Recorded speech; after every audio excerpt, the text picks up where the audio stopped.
You're listening to Skeptoid. I'm Brian Dunning from Skeptoid.com. Killing Faith, Deconstructionist Christians. Today we're going to take a bit of a departure and delve into a religious question, not with any intent to prove or disprove anyone's beliefs, but to study the logical underpinnings of the value of such proof. Perhaps the most important pillar of religion is faith. Its importance is that it is independent of proof or evidence. Indeed, it is the lack of proof or evidence that makes faith what it is. If proof or evidence did exist, faith would become superfluous and unimportant. There's a profound contradiction rising in the world of religion. Some proponents of various dogma such as Creationism, Noah's flood, and Revelations have taken a disturbing turn.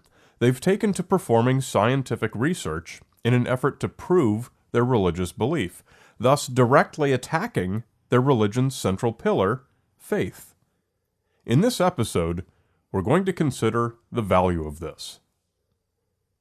Abraham is regarded as the father of faith among most of the world's people, including Muslims, Christians, and Jews.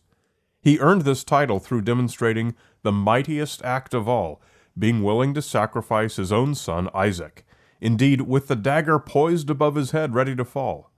Isaac was saved when God sent an angel at the last second to put a stop to it, who told Abraham that he'd proven his faith.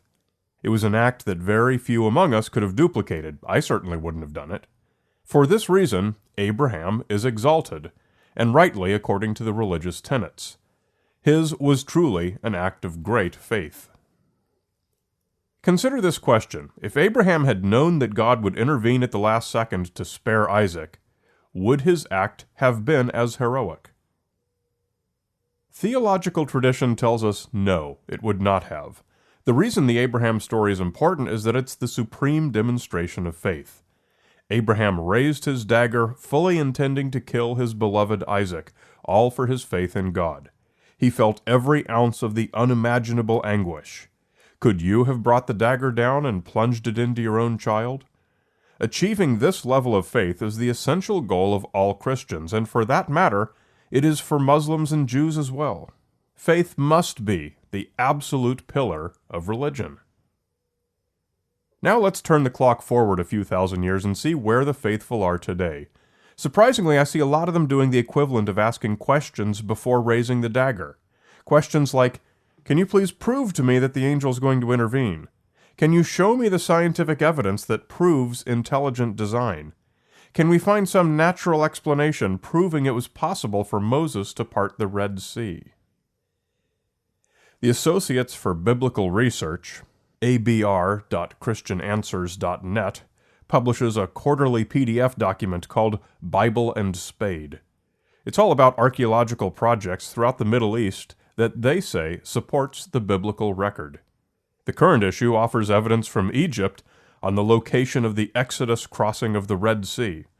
They have an exhaustive mission statement page in which they state and restate their belief that the Bible is absolutely and literally a correct and true historical document. It is, quote, infallible, inerrant, and authoritative.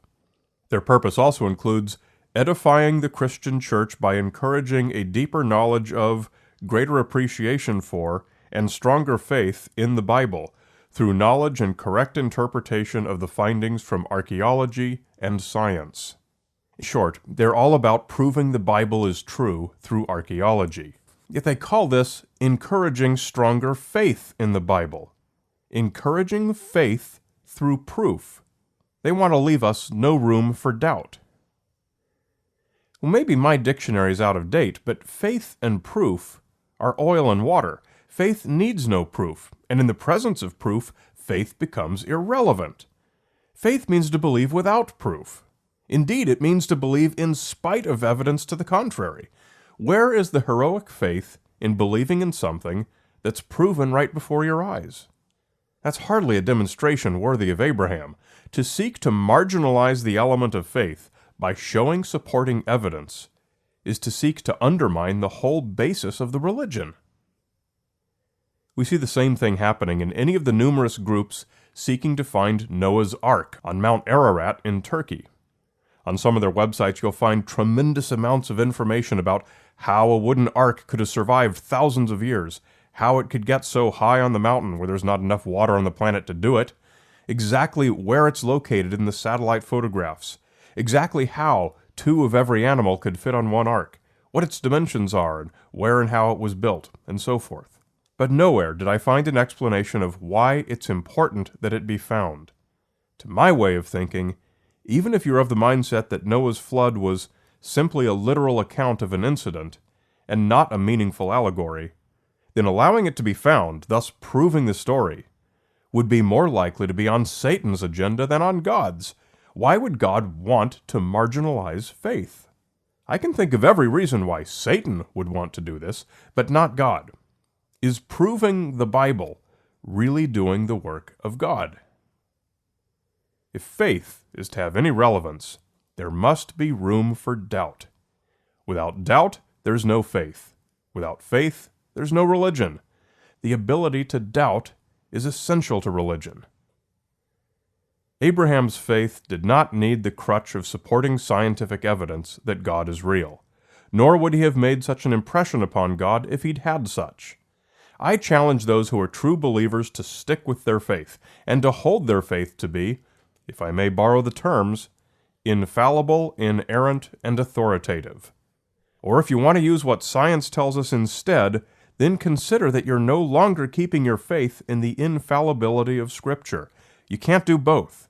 If Scripture is infallible, then the very act of doing scientific research into its factuality is a sign that you've already replaced your faith with doubt. If faith is not enough to support religion on its own, then faith has already been killed.